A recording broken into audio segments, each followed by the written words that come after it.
I was 28 years old in the summer of 2014, living in Spokane, Washington, and working a job that kept me indoors most of the week.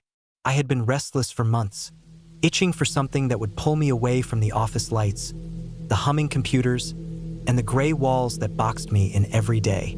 Hiking had always been my way out, my way to clear my head and remind myself that life was more than emails and reports. That summer, I decided to take on longer and more isolated trails, ones that didn't have the constant stream of joggers and families like the shorter ones closer to town. There was one trail in particular I had been reading about in a local forum, a long, unmarked back route into the Selkirk Mountains that someone had mapped out years ago but warned was hard to follow. The descriptions weren't clear. Some said it was once a logging road that had been swallowed by the forest. Others said it was just an old animal path widened over time. The common thread in all the posts was that it was long, rough, and easy to get lost on if you weren't careful. That was exactly the kind of challenge I thought I needed. I picked the first weekend of August for the trip. I packed a 50-liter hiking bag with everything I thought I would need: water filter, lightweight tent, sleeping bag, food for 2 days, an extra set of socks, my knife, a flashlight with spare batteries, a rain jacket, and a paper map of the area that I printed from the Forest Service's website. I debated bringing a GPS unit, but convinced myself that the map and compass would be enough. I wanted to keep it raw and simple, as if I was proving something to myself. I left Spokane early in the morning, driving north toward Colville National Forest. The roads grew smaller and more winding, with fewer cars as I moved deeper into the forested land. By the time I reached the dirt pull-off that the forum posts had mentioned, it was close to 10 o'clock. The spot wasn't marked, just a wide patch of dirt with enough space for 2 vehicles to park. Mine was the only car there. The first stretch of the hike looked easy. A rough trail led into the trees, not wide enough for a car anymore, but still open enough to tell it had once been something more than a footpath. I tightened the straps on my backpack, locked my car, and stepped into the woods. The forest air was cool despite the summer sun, filled with the damp smell of soil and pine. The ground crunched under my boots, the kind of satisfying sound that makes you feel like you're leaving civilization behind. The trees rose tall on both sides, pressing closer the deeper I went. I felt good, alive in the way I only ever did out here. For the first hour, the path was clear, though unmaintained. Branches leaned low, ferns brushed against my legs, and in a few places fallen trees forced me to climb over or duck under. The further I went, the quieter it became. At first, there had been birds, squirrels, the faint hum of insects, but by noon the forest felt hushed, as if everything had pulled back. The trail narrowed the deeper I went. Sometimes it disappeared into overgrowth and I had to stop, study the ground, and look for faint signs of it. Flattened patches of dirt, cut stumps, or rocks that had clearly been stepped on more than others. I kept track of my position on the map, but the map didn't show this path exactly.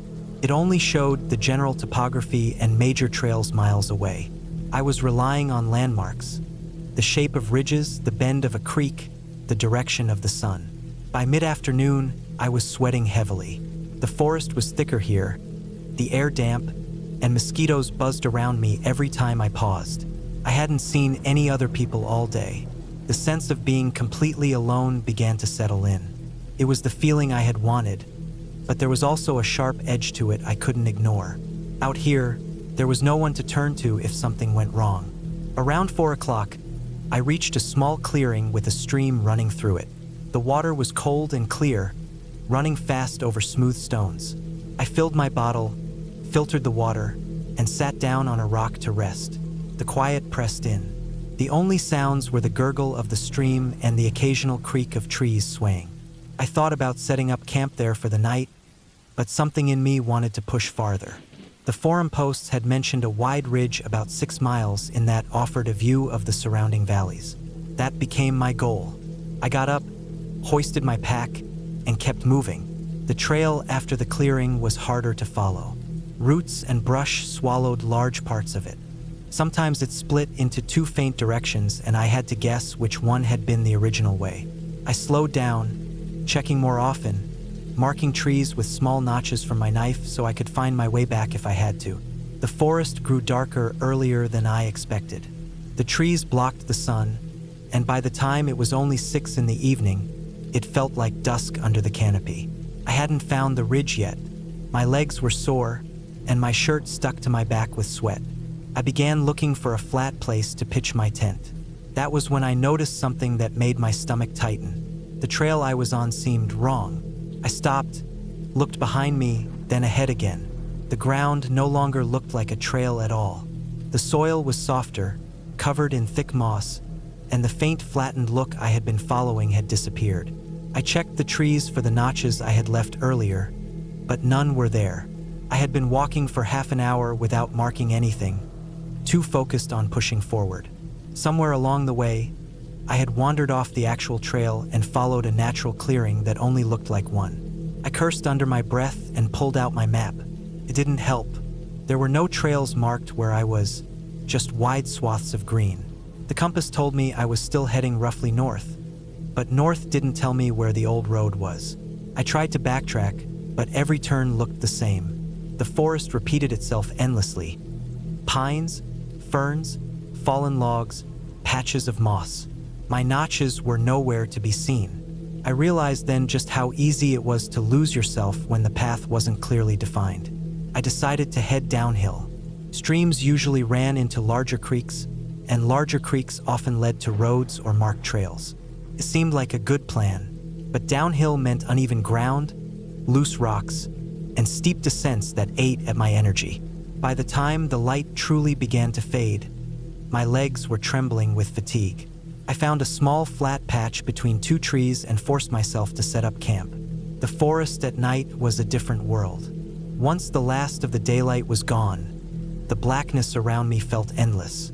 My small flashlight carved only a thin tunnel through the dark. Every sound felt amplified. The snap of a branch, the rustle of leaves, the distant hoot of an owl. I cooked a quick meal on my stove, ate without appetite, and crawled into my tent. I didn't sleep well. All night I woke at every noise, my heart pounding, imagining animals moving around me. Once, I thought I heard footsteps, heavy, measured.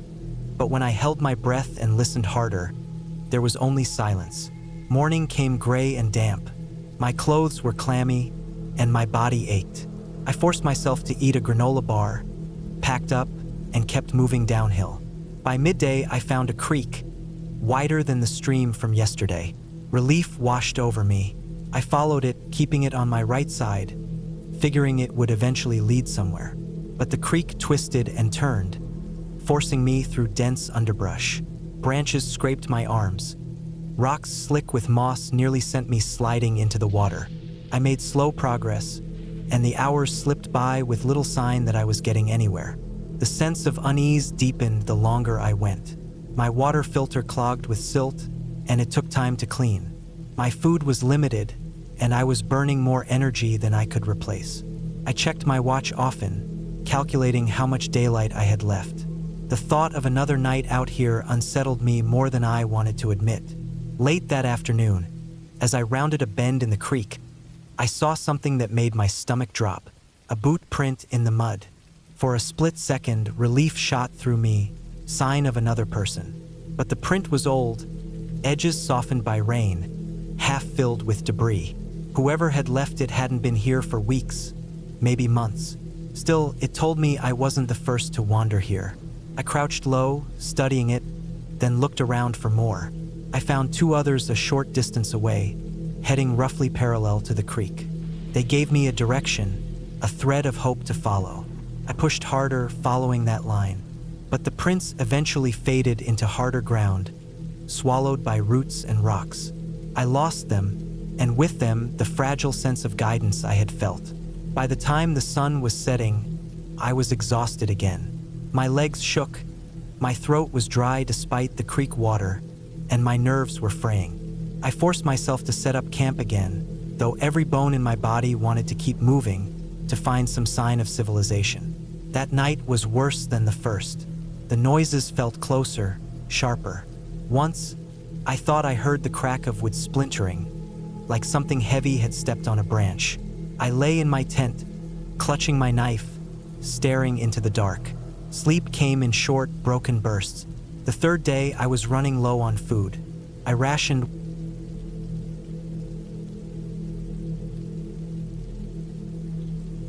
I was 32 years old in the summer of 2016 when I decided to take a hiking trip alone in the Sawtooth Mountains of Idaho. I had done hikes before, but never one that long, never one where I would spend multiple nights out in the backcountry by myself. I told myself it would be a test of strength, a test of patience, and a way to see if I could handle being out there without anyone to lean on. I had been going through a rough patch in life, feeling like I needed to escape noise and stress, so the idea of hiking into the wilderness seemed like the perfect solution. I chose a loop trail that stretched about 40 miles, one that crossed through valleys, past lakes, and climbed ridges. The guidebook said it could be done in 4 to 6 days depending on how much you pushed yourself. I planned on 5 days with 4 nights out in the wild. I packed my backpack carefully, making sure I had a good tent, sleeping bag, stove, food, and all the small things you might need when there is no one else around to help. The pack was heavy on my back, close to 40 pounds, but I thought I was ready for it. The first day felt easy. The trailhead was busy with day hikers and fishermen, people heading to nearby lakes. The sun was out, and the air smelled sharp with pine. The ground was dry under my boots, dust puffing up around my ankles. My legs felt strong, and I thought about how I was finally doing something I had promised myself for years.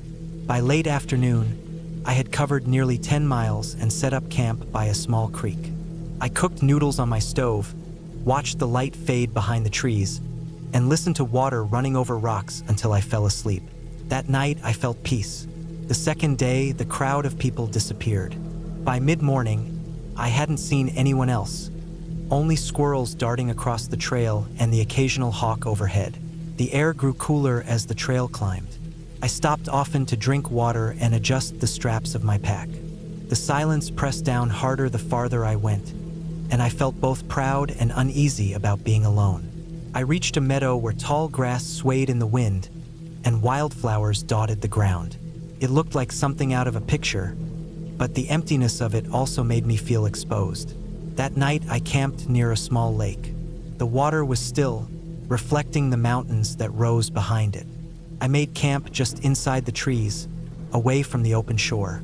I ate dehydrated food, the kind that never tasted good but filled your stomach.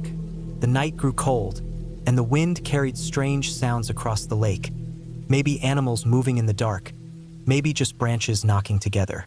I lay in my sleeping bag longer than usual before sleep came, thinking about how far I was from everything. The third day started tougher. My legs felt heavy, and the air thinned as the trail climbed higher. I passed long switchbacks carved into the side of a ridge, loose rock under my boots, and nothing but open air to one side. My backpack dragged me backward every time I leaned the wrong way. At one point, I slipped on gravel and dropped to one knee, my heart racing until I got balance again. The thought of falling stayed in my mind long after. By afternoon, clouds gathered, and the sky turned darker. I had planned to reach a sheltered basin where I could camp, but the storm came fast. Thunder cracked across the mountains, and rain poured down. I had no choice but to set up my tent on a patch of uneven ground.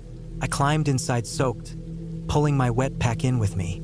The storm lasted for hours, wind slapping the tent walls, rain hammering the fabric. I lay there shivering in damp clothes, listening to every sound outside. When the storm finally broke, the ground outside was slick and muddy.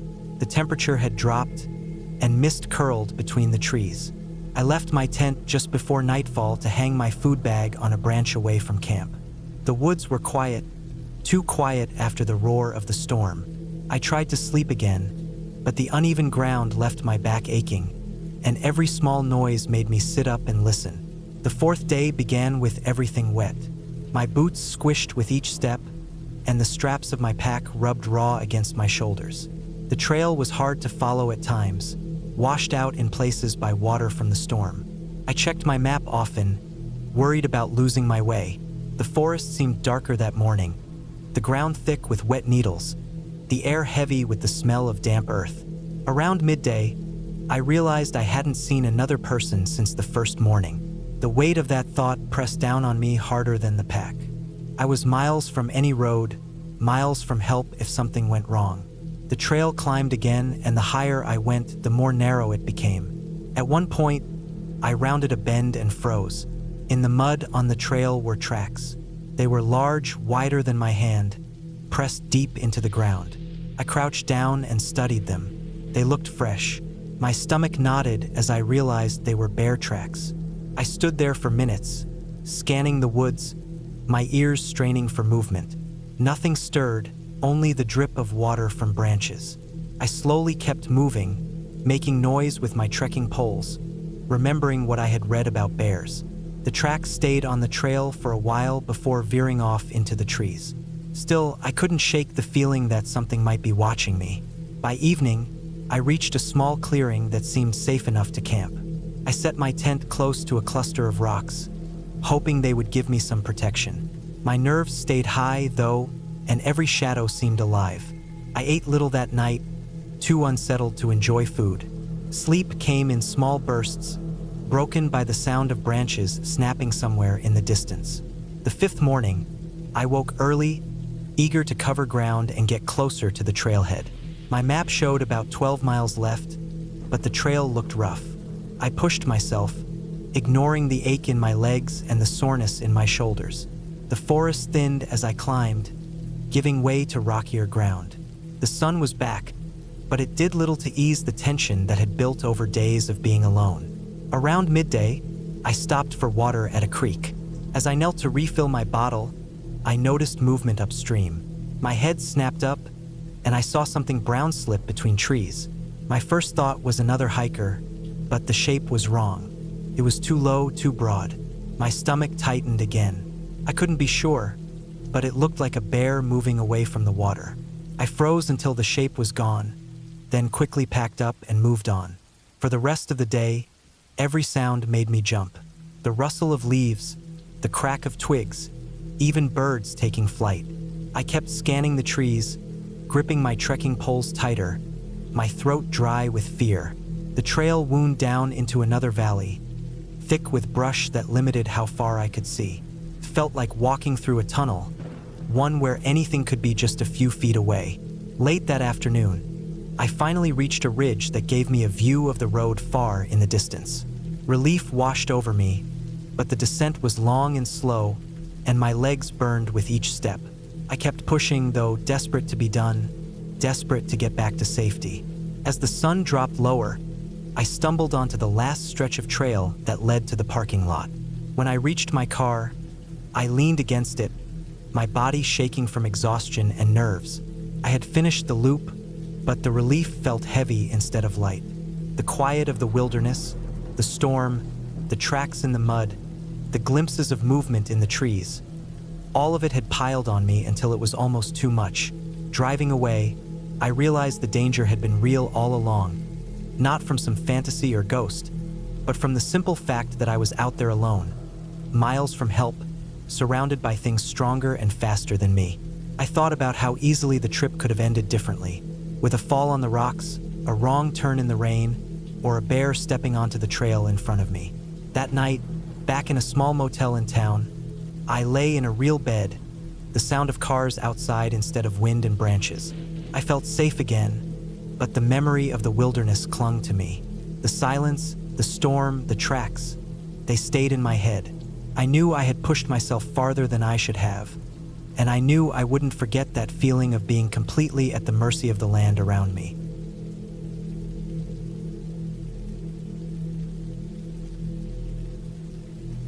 I was 27 in the summer of 2014 when I decided to take a long hiking trip into the mountains of northern Idaho. I had been working in an office job for years, and I felt like the walls were closing in on me. My plan was to spend 3 days out on a remote trail called the Ridge Trail, a path that climbed high into the mountains and wound through dense forest, steep cliffs, and isolated valleys. It wasn't a popular trail because of how rough it was, and that was part of why I wanted it. I wanted to be far away from people and noise. I thought the quiet would give me peace. I drove my old pickup truck down a dirt road that led to the small trailhead. It was nothing more than a pull-off with a faded wooden sign and a logbook where you wrote your name before heading out. I signed in, shouldered my heavy pack, and started up the path. The air was warm, the The sky was bright, and the pine trees stretched high above me, their needles whispering when the wind moved through them. I carried a tent, sleeping bag, food for 3 days, a map, and a cheap compass I had bought at a sporting goods store. I felt prepared. The first hours were easy. The trail rose steadily but not sharply, and I found myself moving quickly. The forest was thick, but now and then I passed clearings where I could see the rocky ridges far above. I felt small beneath them, but I also felt a kind of excitement. The deeper I went, the quieter everything became. No sound of traffic, no other hikers, just the creak of my boots and the hum of insects. By late afternoon, I had reached a spot near a small stream where the ground was flat enough to camp. I set up my tent, filtered some water, and cooked a packet of rice over my small stove.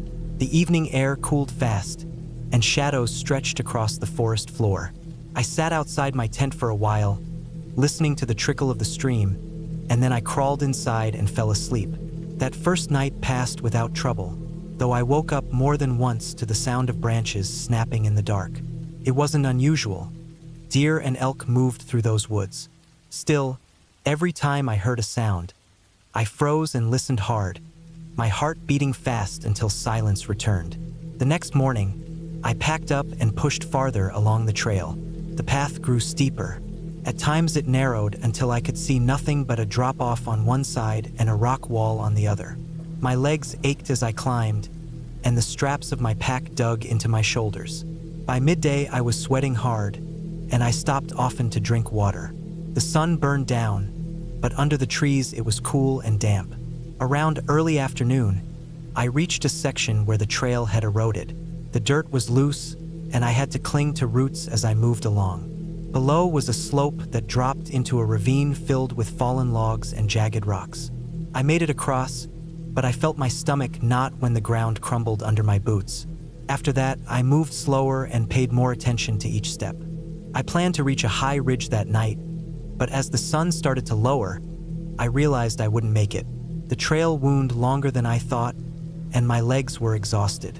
I found another spot near a stand of fir trees and set up camp again. I was higher now, and the air was thinner and colder. My breath steamed when I cooked my meal. As night fell, clouds rolled in, covering the stars, and the forest became pitch dark. That second night was harder. I woke to the sound of movement outside my tent. It was close, heavy, not the quick steps of a deer. I lay perfectly still, my ears straining. Whatever it was moved around slowly, crushing leaves.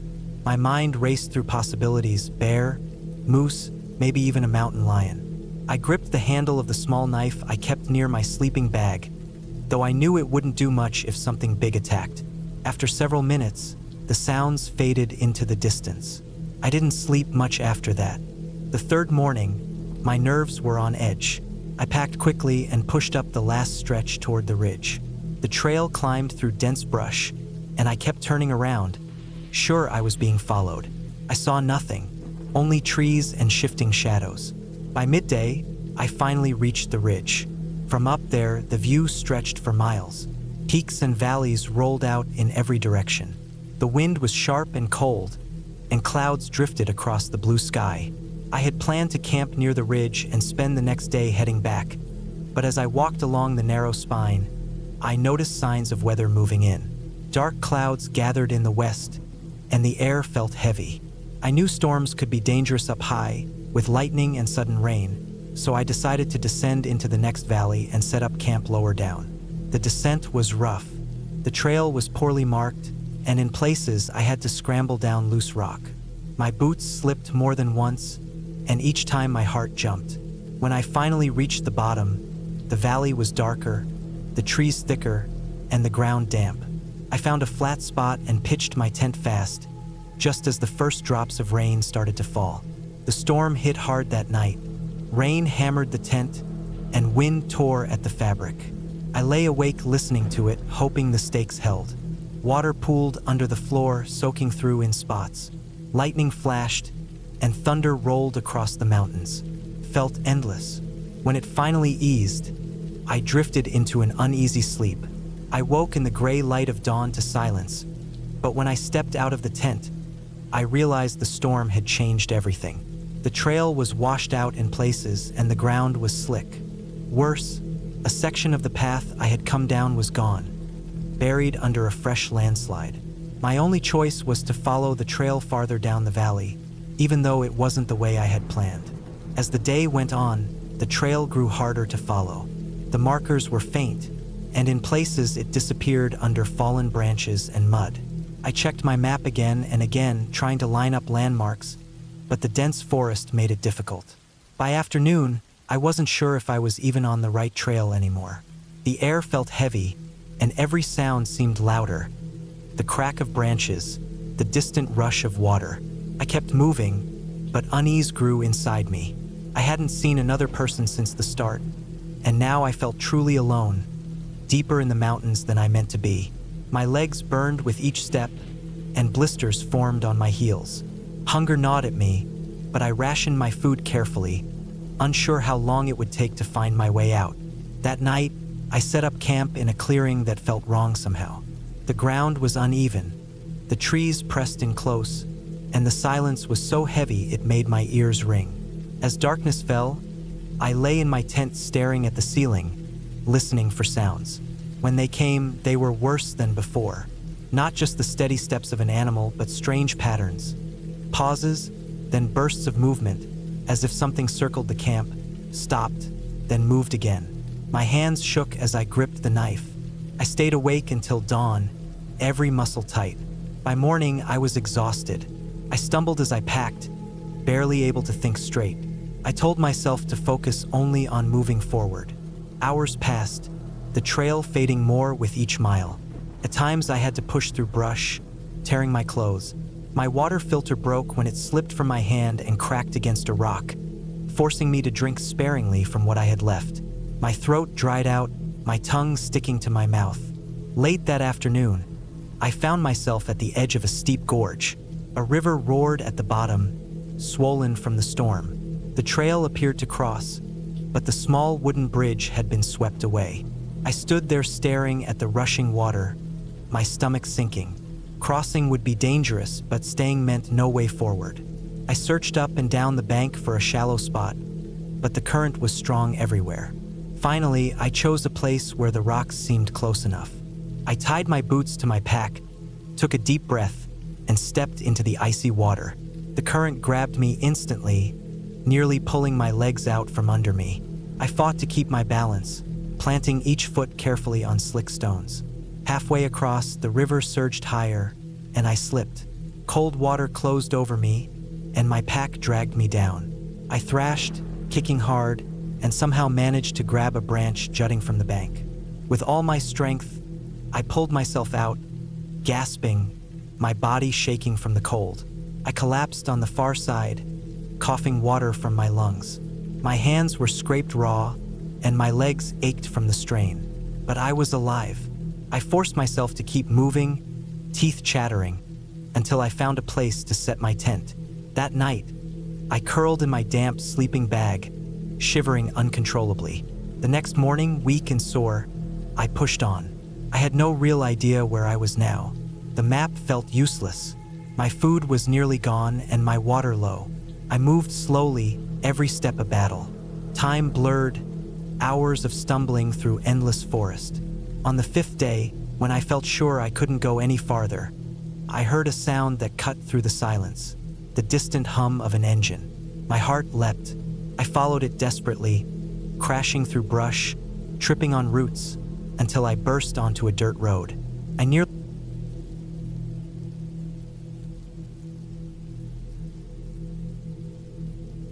I was 29 years old in the summer of 2014 when I decided to take a week off from work and head out on a long solo hike in Montana.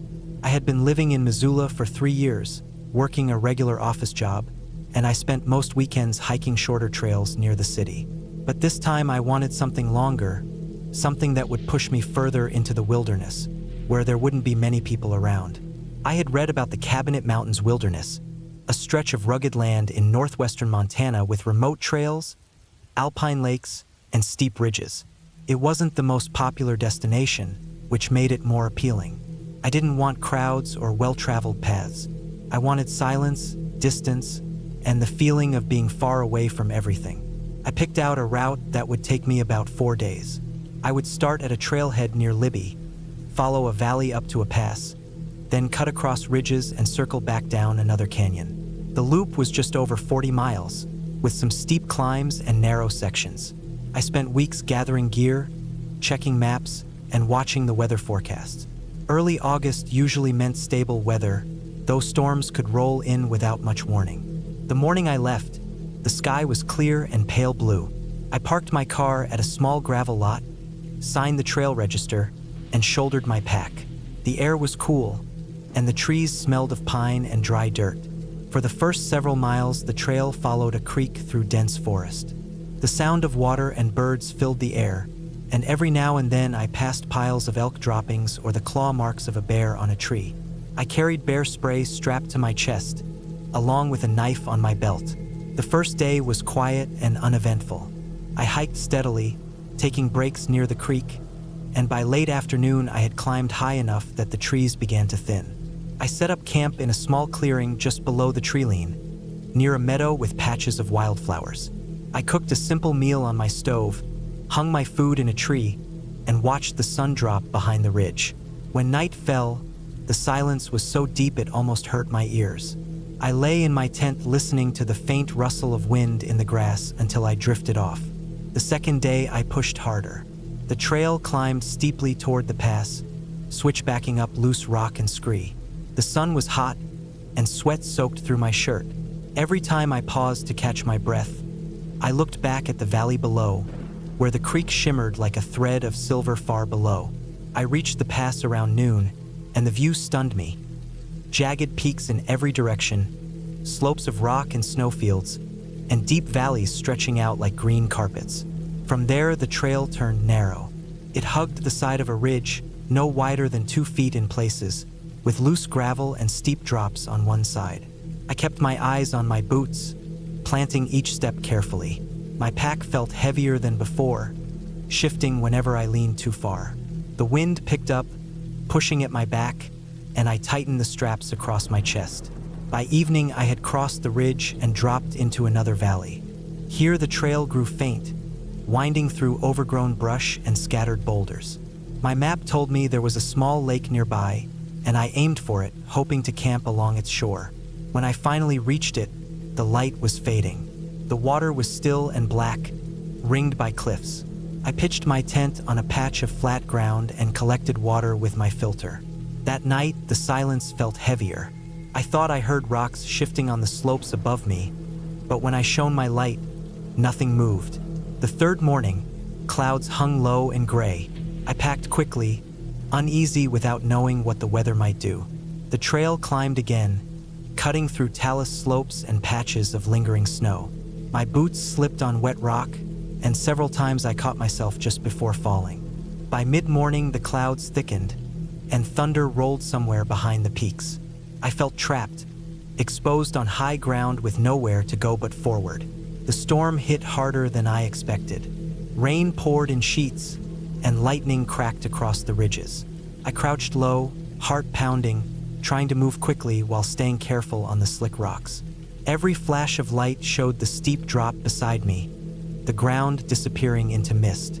I pushed forward for hours, soaked to the bone, until finally the rain eased and the clouds began to break. When the sun returned, the world looked washed and raw. Streams of water ran down the slopes, and the trail had turned to mud. My legs shook from exhaustion. I checked my map and saw that I was close to a section called the Narrow Pass, a name I hadn't thought much of before. Now, staring at the cliffs ahead, I felt a knot form in my stomach. The pass was exactly what the name suggested. A slit in the rock, a thin trail carved into the side of a cliff, with sheer walls on one side and a drop of hundreds of feet on the other. The path looked barely wide enough for one person, and parts of it had crumbled away. The storm had likely made it worse. I stood at the entrance, staring, wondering if I should turn back. But going back meant days of retracing steps and uncertain water sources. Going forward meant risk, but it also meant finishing the loop. I chose forward. The moment I stepped onto that narrow ledge, my throat went dry. My boots scraped on loose gravel, pebbles tumbling into the void below. I pressed myself against the rock wall, inching along. Every gust of wind felt like it might shove me off. My pack pulled at my shoulders, throwing off my balance, and I leaned into the rock to steady myself. Halfway across, the trail dipped into a section where part of the ledge had collapsed. Someone had tried to stack rocks there long ago, but the storm had washed them loose. The gap wasn't wide, maybe 3 feet, but it dropped straight into nothing. I crouched, planted my hands, and slid across on my backside, boots searching for solid ground. My heart hammered so loud I could hear it in my ears. When I finally reached the other side of the pass, my legs were shaking so badly I could hardly stand. I dropped to my knees, pressing my forehead against the dirt, just breathing. I had never felt so close to falling, so close to being erased in a second. I thought that would be the worst part of the hike, but I was wrong. Descending the far side of the ridge, the trail vanished into thick brush. My map showed a faint line, but on the ground there was nothing. I pushed through tangled branches, scraping my arms, stumbling over roots. The sun slid lower, shadows stretching long. I knew I had to find a flat spot to camp, but the ground was steep and choked with fallen trees. I kept moving, hoping for an opening. By the time I found a small flat shelf, it was nearly dark. I pitched my tent in silence, too tired to eat. That night, the forest came alive with noises. Branches snapping, rocks clattering, heavy steps in the undergrowth. I told myself it was elk, maybe a bear moving through, but the sounds were close, circling. I gripped the can of bear spray in one hand, the knife in the other, and lay awake, muscles tight, until dawn finally broke. The last day should have been simple, just a long descent back toward the valley where my car was parked.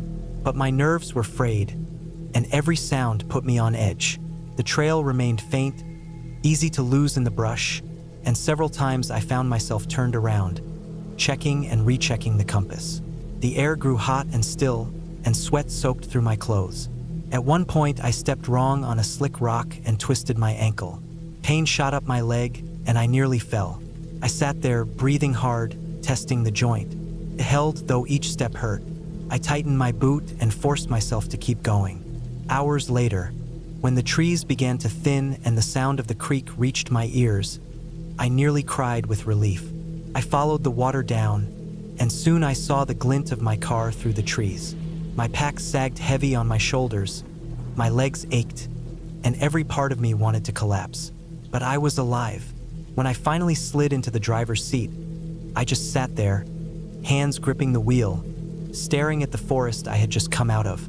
I had wanted silence, distance, the feeling of being far away.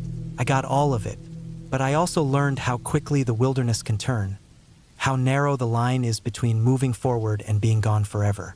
I drove away slowly, the dirt road rattling under my tires, and I promised myself something I had never thought I would say: I would never hike alone again.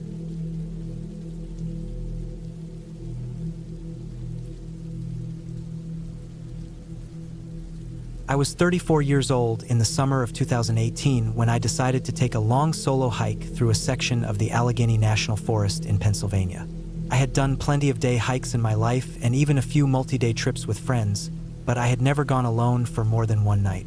Something about the idea felt like a challenge to myself. I wasn't in the best place mentally at the time. My job in an auto parts warehouse was steady but grinding me down, and I felt trapped in a cycle of working, sleeping, and spending weekends indoors. I wanted something to break it. I picked a loop trail that was supposed to be about 36 miles long. It wound through valleys and ridges, and if done in 3 or 4 days, it would be a good push without being extreme. I thought that being alone in the woods with nothing but the sound of birds and the crunch of dirt under my boots might clear my head. I planned carefully. I had a good backpacking tent, a lightweight sleeping bag, a small stove, a map, compass, extra food, and a first aid kit. I wasn't careless. I had hiked enough to know that preparation mattered. Still, I didn't realize how quickly plans could fall apart once you were out there. The first day was warm and sticky. I started mid-morning after parking at a small gravel lot that connected to the loop. The sky was pale blue, with big cotton clouds drifting over.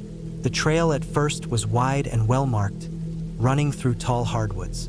I heard cicadas whining and the distant hammering of a woodpecker. For the first hours, I felt good. The weight of my pack pressed on my shoulders, but I was used to it.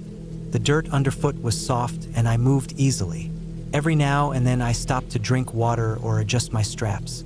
The forest smelled damp and green. I passed through an area where pines grew tightly together. The needles muffled sound, and for a few minutes the world went quiet except for my own breathing. Then the trail climbed a ridge, and the trees opened up, giving me a view of endless forest rolling away in every direction. That sight made me feel both small and strong at the same time. By evening, I had covered about 10 miles. I found a clearing off the trail where someone had camped before. A ring of stones showed where a fire had once been built. I pitched my tent, boiled water for noodles, and ate slowly as the forest darkened around me. The hum of insects grew louder, and when I finally crawled into my tent, I felt content. I woke up to birdsong and pale sunlight filtering through the nylon walls. My shoulders ached slightly, but I packed up quickly and got moving. The second day, I wanted to cover more ground, maybe 15 miles if possible. The trail narrowed and grew rougher. Roots snaked across it, and rocks forced me to watch each step. Several times I had to stop to check the map, making sure I hadn't missed a junction. The blazes on the trees were faded. By late afternoon, I realized I was making slower progress than expected. The air felt heavier, and clouds had thickened. A storm was building somewhere.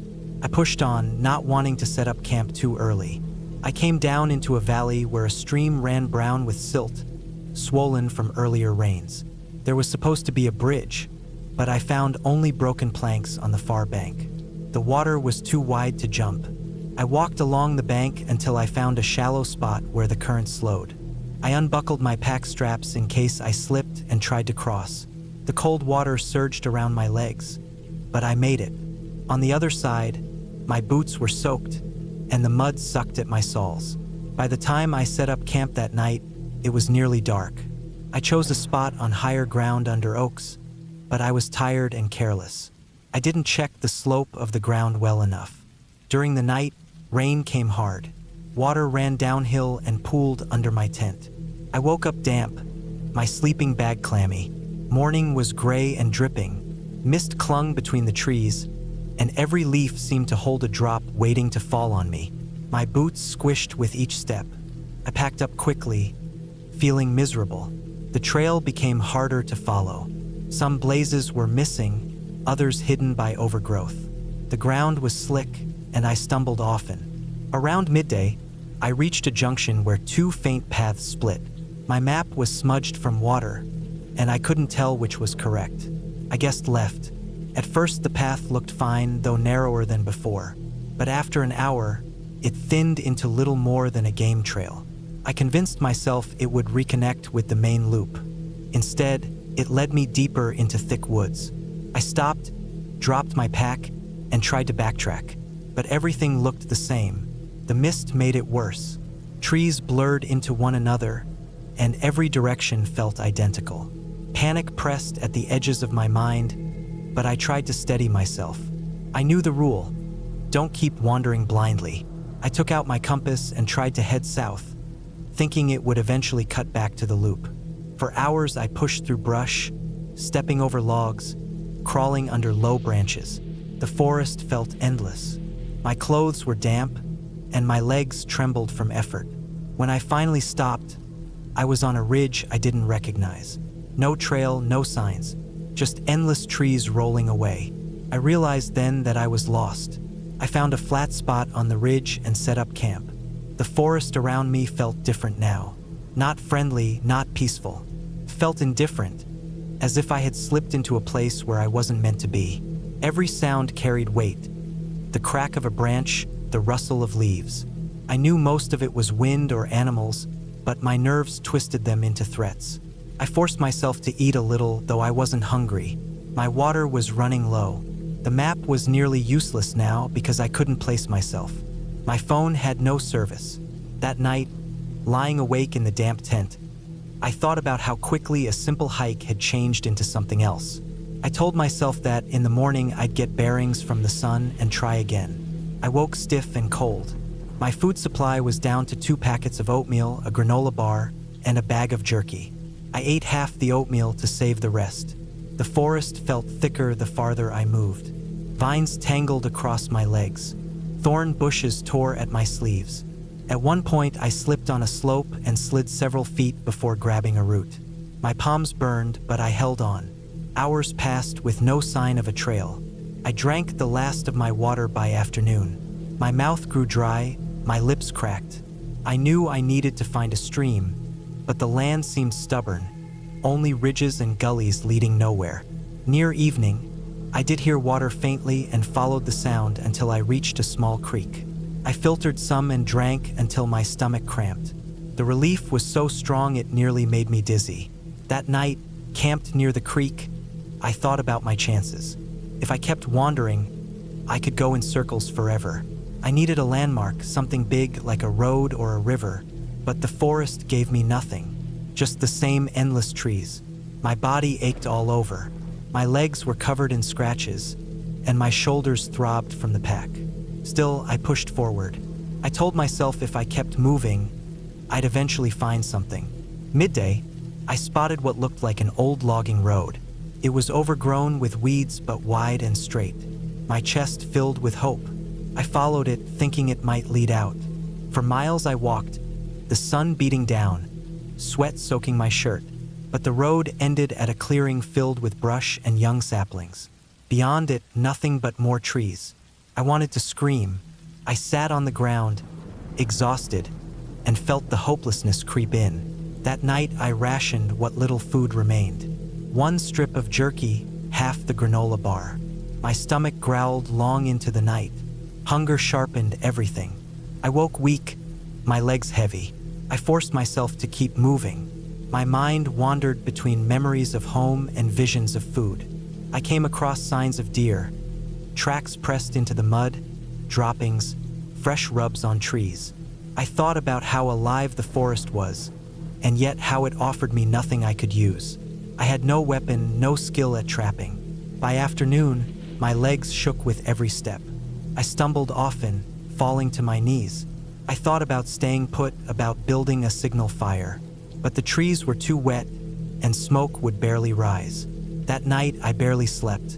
I lay awake, weak and shivering, listening to the forest breathing around me. When morning came, something inside me hardened. I couldn't drift aimlessly anymore. I decided to follow the creek I had found earlier. Water always led somewhere, to rivers, to valleys, maybe even to roads. I backtracked until I reached it again, then turned downstream. The going was hard, the bank steep and muddy. Several times I slipped into the water, soaking myself. But I kept at it, hour after hour, step after step. By evening, the creek widened. I thought I saw a glimmer through the trees, something pale and unnatural. I pushed toward it, branches slapping my face, and stumbled out onto gravel. A road.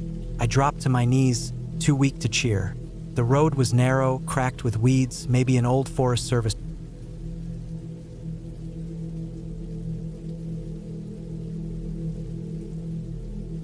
I was 29 years old in the summer of 2016 when I decided to take a long solo hike in the North Cascades in Washington. I had been hiking for years, usually with friends, but this time I wanted to do it alone. I had taken short solo hikes before, but never something that stretched over several days. I wanted to challenge myself, to see how I would handle the isolation, the silence, and the endless hours with only my own thoughts. I had taken time off from work, about a week, and planned to spend 5 days in the mountains. My route was ambitious but not reckless. I had studied maps, trip reports, and weather forecasts.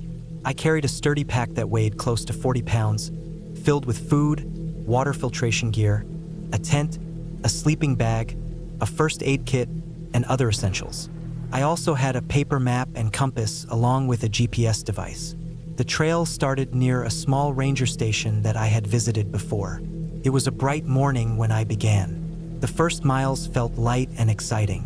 The air was crisp, filled with the smell of pine and damp earth. The path wound through thick forest, where sunlight broke through the branches in streaks. My boots crunched on gravel and soil, and sometimes I stopped just to take in the silence. The first day passed without much trouble. I hiked for nearly 9 hours, stopping here and there for water and snacks. By late afternoon, I reached a meadow where I decided to camp. The grass was tall and soft, and I set my tent near a cluster of trees that offered some shelter from the wind. I boiled water, ate a simple meal of noodles and jerky, and watched the last light fade behind jagged peaks. Felt peaceful. The second day was harder. The trail climbed steeply along switchbacks that seemed endless. My legs burned, sweat soaked through my shirt, and mosquitoes swarmed whenever I slowed down. But the views kept me going. From the higher ground, I could see ridges stretching into the distance, blue and gray layers fading into the horizon. By midday, clouds rolled in and covered the sun. The air turned cooler, and soon drizzle began to fall. I pushed through the wetness, moving carefully over slick rocks and mud. By the time I found a place to camp that evening, I was soaked and tired. My fingers felt stiff as I set up the tent. The rain kept coming, pattering on the nylon walls through the night. I barely slept, drifting in and out, listening to the constant hiss of water. The third day was when things began to go wrong. I woke up feeling heavy, as if I hadn't slept at all. My shoulders ached from carrying the pack, and my knees hurt from the steep climbs. I packed up slowly, not as sharp as I had been before. The rain had stopped, but fog clung to the trees. Visibility was poor. I followed the trail carefully, but the fog made it easy to lose a sense of distance. Everything looked the same: gray trunks, damp rocks, soft ground. After several hours, I realized I hadn't seen a trail marker in a long time. I pulled out my map and GPS. The GPS signal was weak, bouncing in and out. I tried to orient myself with the compass, but the fog made it hard to match landmarks. I felt a pit in my stomach as I walked back the way I thought I had come, hoping to find the trail again. Instead, I only felt more lost. By late afternoon, I accepted that I was off trail. I still had supplies, but I needed to be careful. I decided to stop for the night and rethink things in the morning. I found a flat patch under some pines and set up camp. As I cooked a meal, I felt unease settle in. The silence was deeper than usual. No distant sound of hikers, no voices, just the faint rustle of leaves and the occasional snap of a twig. The fourth day was worse.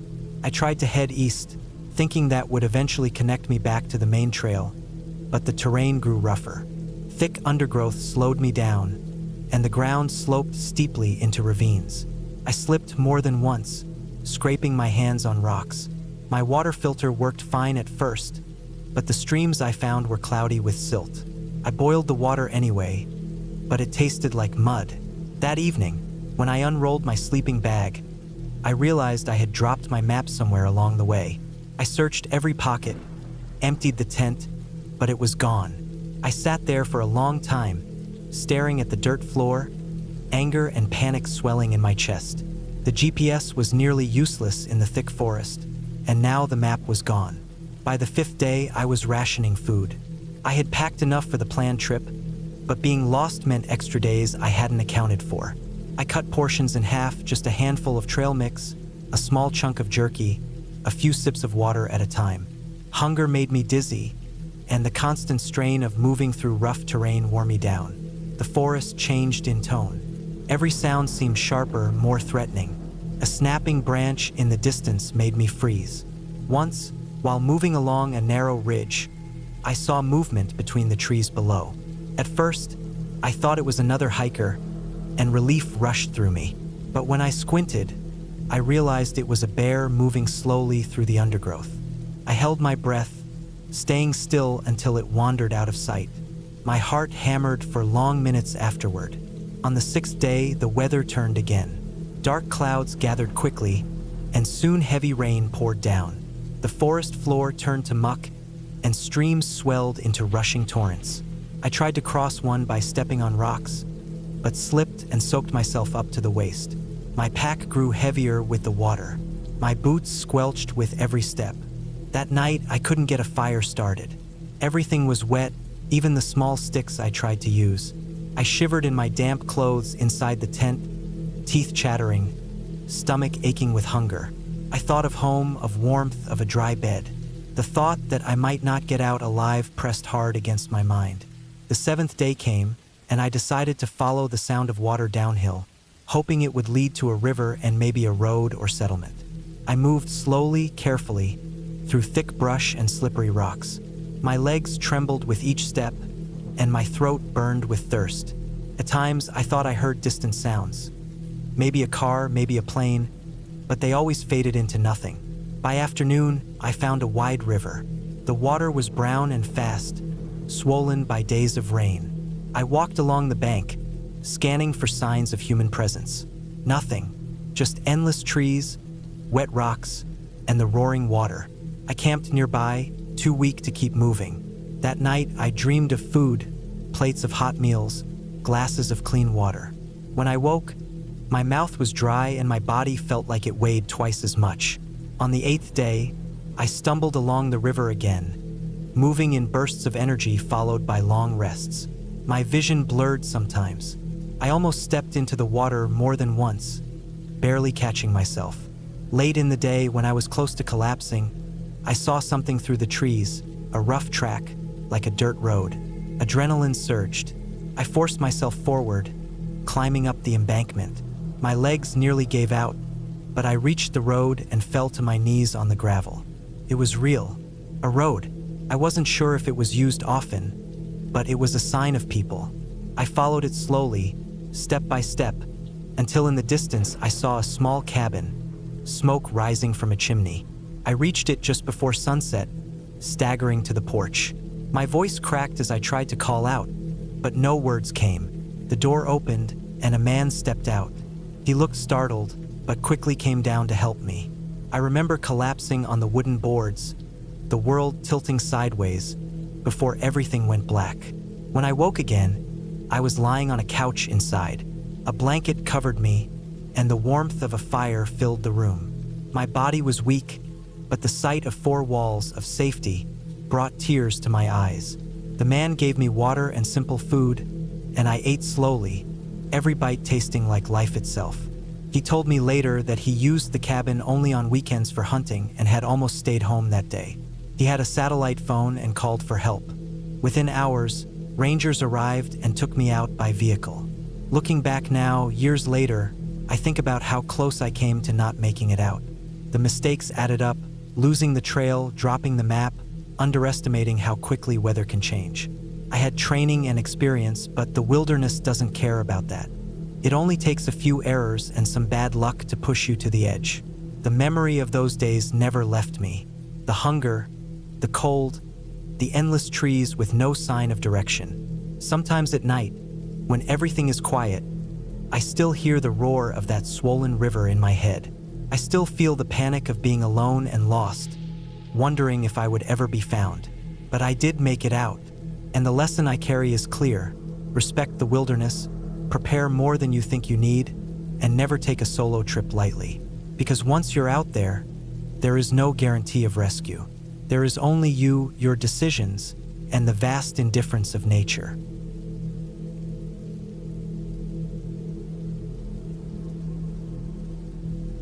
My name is Daniel. I was 29 years old back in the summer of 2012 when this happened. I had been living in Spokane, Washington, and was working a regular job in a small warehouse. My life felt dull and repetitive then, and I often filled my free time with small hikes or day trips just to get out of the city. I had never been the kind of person who took big adventures, but I had always told myself that one day I would challenge myself and do something that made me uncomfortable, something that would test me both mentally and physically. That chance came when I decided to spend a long weekend hiking in the Okanagan-Wenatchee National Forest. It wasn't some far-off place. It was just a couple of hours from my apartment, but it stretched out into mountains, ridges, and valleys that felt far away from civilization. I had read a few online trip reports about a trail there called Cutthroat Pass, which branched off into a network of smaller, rougher trails. The reports had warned that it could be steep and confusing, especially for people hiking alone, but they also said the views were incredible. That was enough for me. I planned for 3 days out there. I packed my small tent, sleeping bag, water filter, food, and the other things I thought I would need. I was not an expert, just someone who had camped a few times, so I packed light, probably too light looking back. I carried a cheap map I had printed from the internet and a compass I had never really used properly. I left my phone in airplane mode to save battery and told my coworker I'd be back by Monday night. The first morning was bright and calm when I drove out of Spokane. By the time I reached the trailhead, it was late morning, and there were only 2 other cars in the dirt lot. The air was sharp and cool, with pine needles scattered across the ground. I hoisted my pack onto my shoulders, feeling the straps dig into my collarbones, and started walking. The first stretch of trail was well maintained, winding upward between thick pine forests. Birds flickered through the branches, and the sound of a stream followed me for a while before fading behind me. The trail climbed steadily, and I pushed myself harder than usual. The smell of resin filled the air, mixed with the faint odor of soil warming in the sun.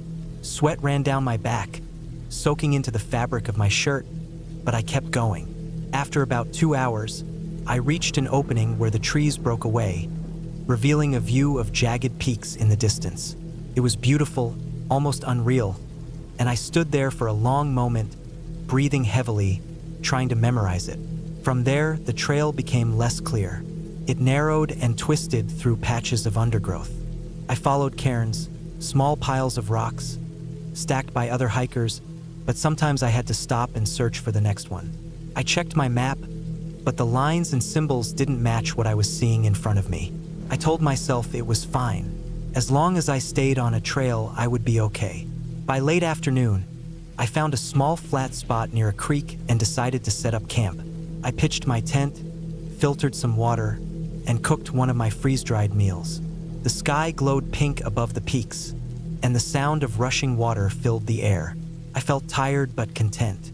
After eating, I crawled into my sleeping bag and fell asleep quickly. The next morning, I woke to silence. The creek still murmured nearby, but the forest around me was still. I ate a small breakfast, packed up, and decided to keep going further up the pass. My plan had been to follow a loop trail, circling back to the main path by the 3rd day. I wanted to test myself to go farther than I normally would. The trail grew rougher as I climbed. Loose rocks rolled beneath my boots, and my thighs burned as I pushed upward. The air thinned, and the sun felt sharper on my skin. I drank water constantly, but it never seemed enough. Around midday, I reached the top of a ridge. The wind was cold up there, whipping through the pines, carrying the scent of stone and snow. I stood on the ridge, looking down at endless slopes of forest and rock. For the first time, I realized just how far from the road I was. I descended the other side, following what I thought was the trail. It narrowed into a faint track across a steep hillside. At times, the path seemed to disappear, and I had to search for faint footprints in the dirt. My printed map was useless. It showed lines that didn't match the ground. Still, I pushed forward. By late afternoon, clouds began to gather. The wind picked up, pushing against me, carrying dust and needles through the air. I quickened my pace, searching for a flat spot to camp, but the hillside was too steep. Finally, I found a small clearing between some trees and set up my tent quickly. By the time I crawled inside, the first drops of rain had started to fall. That night was rough. The rain turned heavy, drumming against the thin walls of my tent. Wind roared through the trees, making the fabric shudder. Water pooled beneath me, soaking into my sleeping pad. I lay awake for hours, listening to the storm, imagining branches breaking above me. When I finally dozed off, I dreamed of sliding down the hillside, tent and all, into the black forest below. In the morning, the storm had passed, but everything was wet. My gear, my boots, even the inside of my tent had a damp chill to it. I tried to shake it off, repacked my bag, and set out again. That was the 3rd day, the day I was supposed to turn back toward the main trail. But the path I thought I was following didn't lead where I expected. I walked for hours, expecting to see a junction or cairn, but there was nothing. The trail twisted through thick trees, then vanished in a meadow. I searched the edges, looking for where it picked up, but all I found was wet grass and rocks. I felt the first spark of fear then.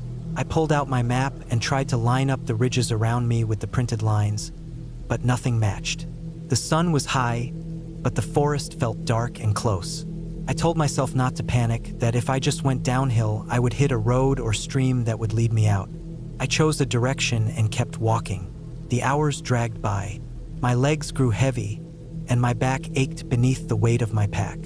The forest pressed in from all sides, silent except for the crunch of my boots. At times, I thought I heard movement behind me. A crack of a branch, a faint rustle. But when I turned, there was nothing. I tried to tell myself it was just animals, maybe deer or a squirrel. That night, I camped in another small clearing. My food supply was shrinking faster than I liked. I had planned my meals carefully, but now, being off trail, I was burning more energy than expected. I forced myself to eat less, saving what I could. Lying in the tent, I couldn't sleep. Every sound felt louder. The snap of branches, the whisper of wind. I kept imagining someone or something moving outside, circling my tent. The fourth day was worse. I walked all morning through dense woods, scratching my arms on branches, stumbling over roots. My boots squelched with each step, still damp from the storm. I found no trail, no signs of people, not even footprints. Around midday, I climbed a ridge to get a better view. From the top, all I saw were endless waves of forest and peaks. No roads, no cabins, no smoke. Just wilderness. Fear grew heavier in me. I tried to push it down, but it stayed. I realized then that nobody knew exactly where I was. I had told my coworker I was going to Cutthroat Pass, but I hadn't said what trails I planned to take. If I didn't make it back, they would have no idea where to send help. That night, I barely slept. I lay awake, gripping my small knife, listening to the forest breathe around me. My stomach growled with hunger. My throat felt dry no matter how much water I drank. I thought about my apartment, my job, my bed. All of it felt so far away, almost unreal. On the fifth day, I woke with a pounding headache. My body ached all over. I packed my gear slowly, feeling weak, and started walking again. I followed a stream downhill, thinking it would eventually lead to a road or settlement. The water rushed over rocks, cold and clear, but the terrain around it was steep and uneven. I slipped several times, banging my knees, scraping my hands on stone. By midday, I reached a narrow gorge where the stream cut deep between cliffs. I couldn't follow it any farther. My only option was to climb back up the slope. My legs trembled with effort, but I forced myself upward, clinging to roots and rocks. At the top, I collapsed on the ground, gasping for breath. I knew then that I was in serious trouble. My food was almost gone. My phone battery was nearly dead. I tried turning it on for a signal, but there was nothing. Just the empty no service symbol at the top of the screen. The days blurred together after that. I kept moving, sometimes in circles, sometimes just forward with no clear direction. My body grew weaker. I rationed my last packets of food, chewing slowly, trying to trick myself into feeling full. At night, the forest seemed to close in tighter. I jumped at every sound. Sometimes I thought I saw shapes moving between the trees, but when I blinked, they were gone. On the eighth day,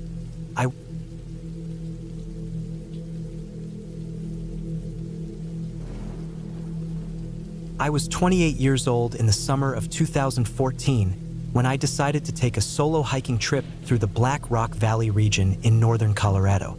At that point in my life, I had been hiking for years, but never alone on something more than a day trip. Most of my longer trips had been with friends or small groups. This time, I wanted something different. I wanted silence, long stretches of trail without anyone else around, and the test of pushing myself through several days completely on my own. The plan was to spend 4 nights out there.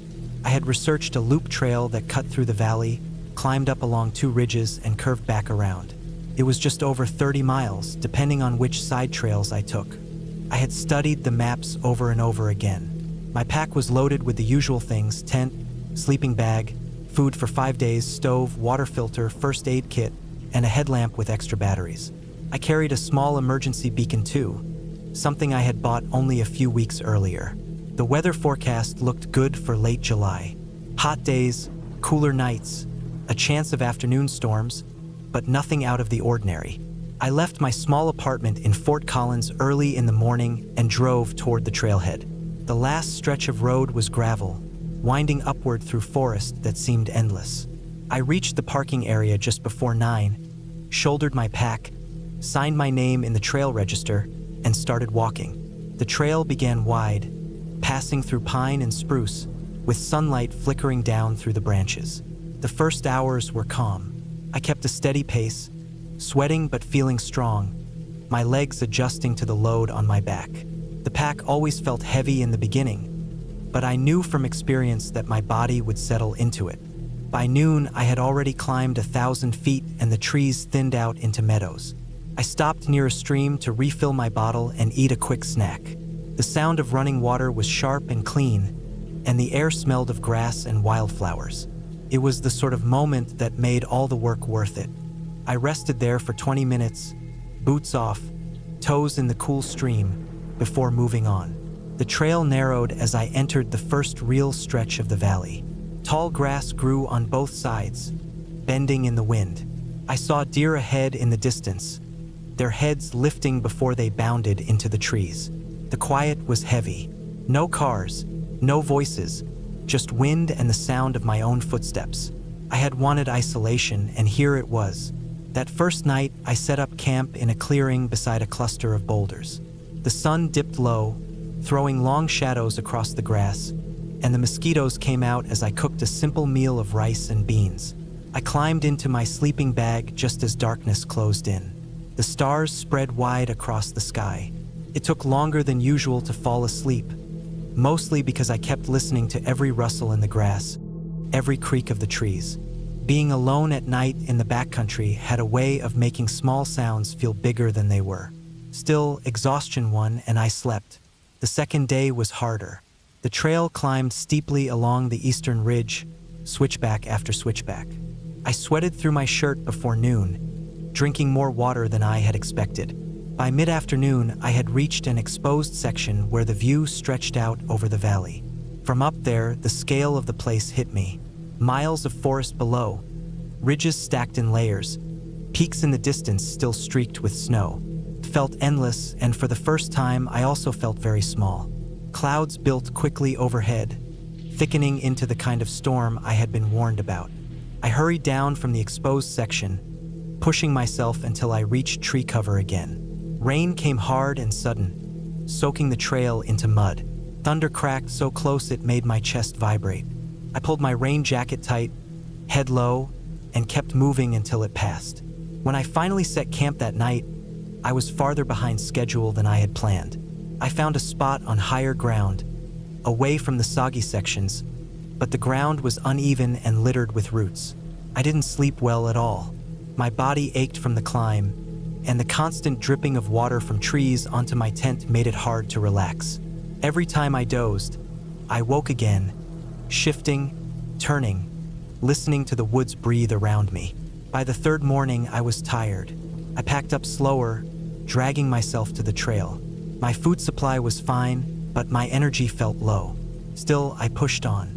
The trail dipped back down into the valley, then cut across an area where fallen trees lay like giant matchsticks, left from a storm years before.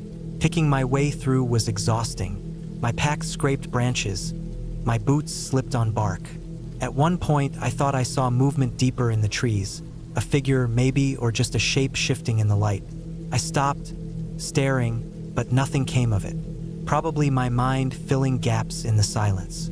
Still, it made me more alert, more aware of just how alone I really was. That night, I reached a small flat clearing by the river. It was the best campsite I had found yet, with smooth ground and plenty of water nearby. I cooked a bigger meal to make up for how little I had eaten earlier. My stomach felt weak, but I forced it down, knowing I needed the energy. I washed my face in the cold river, trying to shake off the fatigue. It was after I settled into my tent that the first real unease crept in. I heard something heavy moving in the brush beyond the river. Not the light step of deer or the quick scamper of squirrels. This was slower, heavier. I froze, every muscle tense, listening. The sound faded after a while, replaced only by the river's flow. I told myself it was probably elk or maybe even a black bear passing through. Still, I kept my bear spray close to my sleeping bag, my hand brushing against it more than once as I drifted in and out of shallow sleep. On the fourth morning, I felt different. Not sick exactly, but drained. My legs were stiff, my back ached, and my head felt cloudy. The thought of 2 more full days out there pressed down on me. I thought briefly about cutting the loop short, but there was no easy shortcut back. The only way was forward. The trail grew rougher, less defined, as I entered a narrower section of the valley. Tall cliffs rose on either side, the path squeezed between them. The sun didn't reach the floor until late in the day. It was damp, darker, with thick undergrowth. My boots slipped often on the mossy stones, and progress was slow. By afternoon, I realized something was wrong with my stomach. Cramps came in waves. I had to stop often, crouching near the trail. My water filter might not have done its job, or maybe something in my food had gone bad. I forced myself to drink more water, but it didn't help. My body was weaker now, every step heavier. I set camp earlier than usual, needing rest. My tent went up near the base of the cliffs. Not the best spot, but the only flat ground I could find. I lay down, stomach twisting, head pounding, my body slick with sweat even as the air cooled. I barely ate that night. The thought of food turned my stomach. The noises came again after dark. Branches snapping, something pacing the edge of camp. My chest tightened as I lay still, eyes wide open.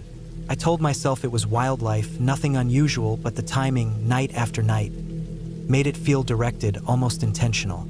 I gripped the can of spray again, ready, though nothing pushed closer. The footsteps faded eventually, but sleep never came easy.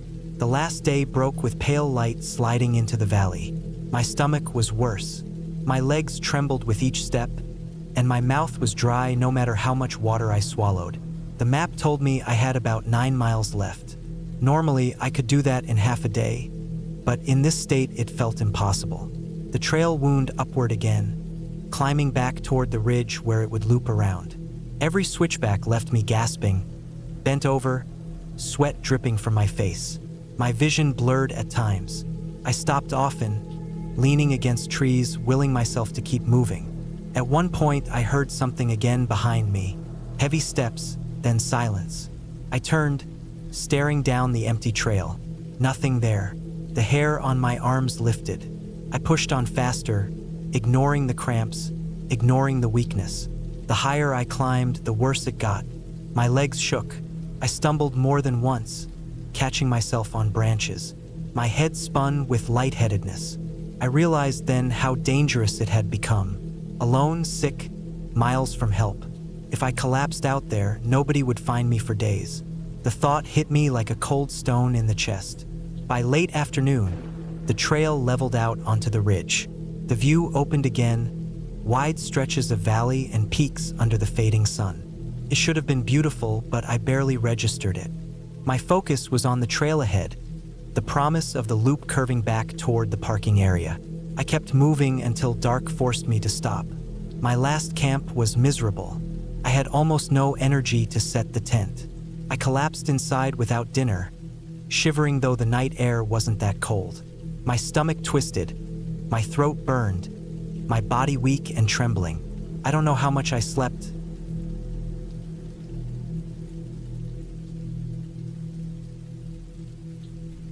I was 28 years old in the summer of 2013 when I decided to take a solo hiking trip in northern Colorado. I had always been the kind of person who enjoyed being outside, but I had never really tested myself on longer, more remote trails. I lived in Fort Collins at the time, and most of my hikes had been day trips to places within an hour of town. I wanted something different, something that felt like a real test of both my body and my mind. I had been reading about the raw wilderness, which sits in the Roosevelt National Forest near the Wyoming border. It's a large stretch of rugged mountains, high alpine lakes, and thick forest. The trail I picked out was known as the Ridge Trail, a long and demanding route that ran up into the higher elevations and looped around several drainages. I had read it was not as popular as some of the better-known trails, which was exactly what I wanted. I craved solitude, silence, and the feeling of being far away from everything familiar. I had done enough hiking to know the basics. I packed carefully. I bought a new internal frame backpack, a lightweight tent, a sleeping bag rated for cold nights, a small stove, food for 4 days, a water filter, a first aid kit, and the usual gear like a headlamp, compass, and map. I also had my phone, but I already knew service would likely be non-existent once I was a few miles in. I wasn't worried about that. The point of this trip was to disconnect and prove to myself I could handle being alone in the backcountry. The drive up to the trailhead was long and quiet. I parked my car in a small gravel lot that could fit maybe 10 vehicles. There were only 2 others there when I arrived, and no one in sight. The sun was already high, and the air was warm but with that thin crispness you only get in the mountains. I shouldered my pack, locked the car, and started walking. The first few miles were almost pleasant. The trail wound through thick lodgepole pines with sunlight cutting sharp beams through the canopy. The ground was dry, covered with pine needles and patches of old snow tucked in the shadows. My pack felt heavy, but I told myself it would feel lighter once I got used to it. I stopped every so often to sip water, and I tried to keep a steady pace. By the 5th mile, the trail began to climb more aggressively. The trees thinned, and I could see peaks in the distance with snow still clinging to their sides. The sun was hot on my neck, but whenever the breeze picked up, it carried a sharp bite of cold from higher up. I passed a few small streams and refilled my bottle. I had planned to reach a small alpine meadow before dark and set up camp there. According to my map, it was about 10 miles in, but I figured I could make it if I didn't waste time. The hours passed in a blur of sweat, burning thighs, and the sound of my boots grinding on dirt and rock. At one point, I saw fresh elk tracks pressed into a patch of soft mud. They were huge, and the sight reminded me that I was very much in wild country. I didn't feel scared. If anything, it felt exciting to know I was sharing the land with animals that belonged here more than I did. I reached the meadow just before sunset. The grass was long and golden, swaying in the breeze, and beyond it was a small stream trickling through rocks. It was the perfect place to camp. I set up my tent quickly, boiled some water, and ate a simple meal of noodles and jerky. As darkness fell, the air turned sharply cold. I crawled into my sleeping bag, listened to the faint rush of the stream, and drifted into sleep. The first night was uneventful. I woke early with the sun lighting the tent fabric a pale orange. My body ached, but I felt strong and motivated. I packed up, ate a quick breakfast, and pushed on. The trail continued climbing, cutting across open slopes where I could see for miles. Far below, valleys stretched out in shadow, and above me the ridgeline cut sharp against the sky. I felt small but alive in a way I rarely experienced back in town. By midday, the trail became more rugged. Snow patches were more frequent, and in some places the ground was muddy and slick. I slipped once, catching myself with my trekking pole just before I went down hard. That shook me a bit. Out here, a simple fall could turn into something serious if I twisted an ankle or worse. I forced myself to slow down, to think about each step. Around mid-afternoon, clouds began to gather. They rolled over the ridge quickly, thick and gray. The air grew heavy, and soon I heard the distant rumble of thunder.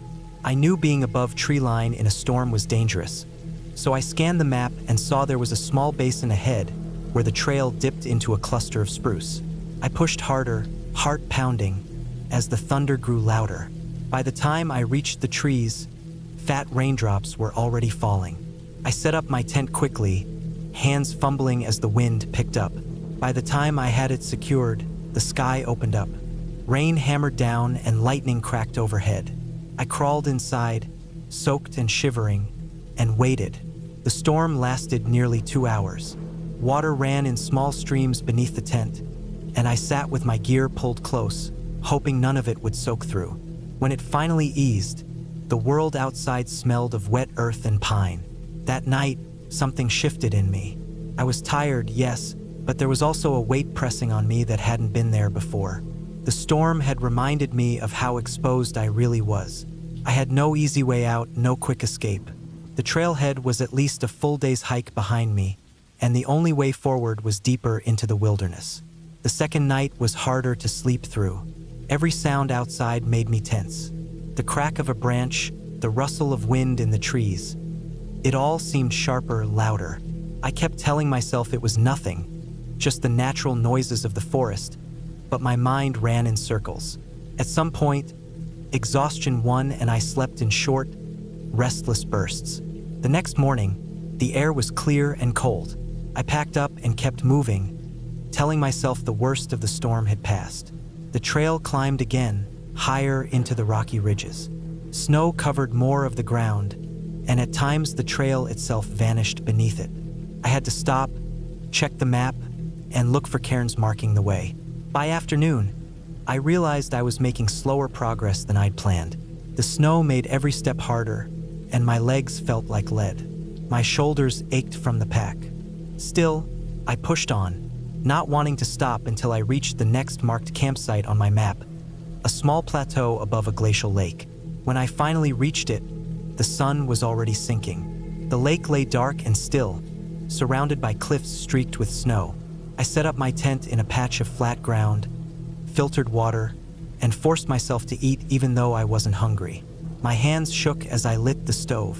The temperature dropped fast, and I pulled on every layer I had. That night was the worst so far. The wind screamed across the lake, rattling the tent, and I kept imagining the stakes pulling loose, the whole shelter tearing away and leaving me exposed. I hardly slept at all. When the first pale light touched the sky, I was already packing up. I told myself I would make it over the ridge today and then loop back down toward lower elevations.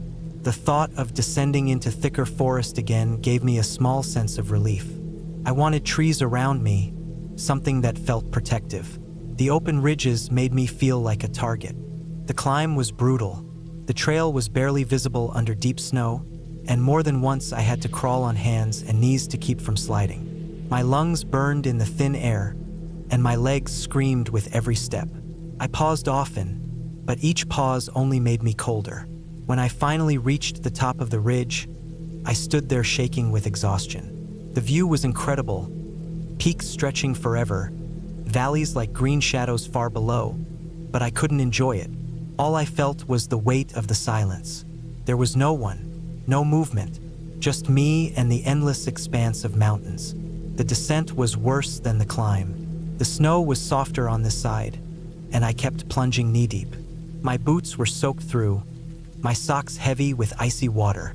At one point, I slipped and slid several feet, stopping just short of a cluster of rocks. My heart hammered so hard I thought it might split. By late afternoon, I was still high above the treeline, and the map suggested I had at least another 3 miles to reach the next campsite. The sun was already dropping, and I knew I wouldn't make it. I had to stop where I was. I found a narrow shelf of ground beside a cluster of boulders and set up the tent as best I could. That night, the fear hit me in a way it hadn't before. It wasn't just nerves or discomfort. It was a deep, cold fear that sat heavy in my chest. I realized how easy it would be to get hurt here, how quickly things could go wrong. My food supply was shrinking. My clothes were wet. My body was weakening. I thought about home, about the warm safety of my apartment, and it felt impossibly far away. I didn't sleep. I lay in the dark, listening to the wind, the creak of shifting ice, the faint trickle of meltwater. My mind kept conjuring images of accidents, of slipping off a ledge, of falling into a hidden hole, of waking up trapped beneath snow. I gripped the sleeping bag tight and tried to control my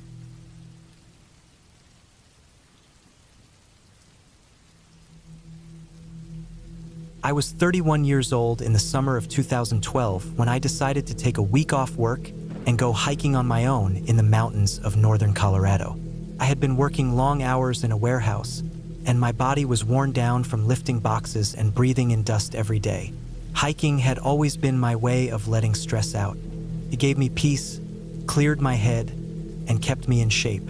I wasn't new to it. I had been on plenty of trails before, some short, some stretching for miles. I knew the basics of survival, knew how to pack food, gear, water filters, and knew not to take risks. but no amount of preparation can cover every single thing that might happen out there. That week, I drove out early in the morning, leaving the city lights behind, pushing deeper into the mountains. I had picked a long trail that cut through forests, climbed ridges, and wound around lakes. It wasn't a tourist area full of families. It was more remote, with only a few trailheads, and from what I'd read, once you got a few miles in, you rarely saw another person. That was exactly what I wanted. I parked at a gravel lot, locked my car, and strapped on my backpack. My pack weighed about 30 pounds. Inside were food for 4 days, a water filter, stove, sleeping bag, tent, and extra clothes. I had a small first aid kit and a map folded inside a plastic sleeve. I carried a knife and a headlamp with new batteries. I thought I had everything covered.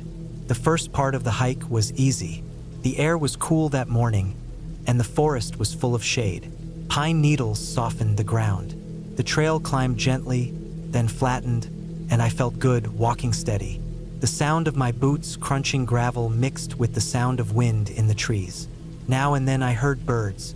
I saw no one after the first mile. It was just me and the trail.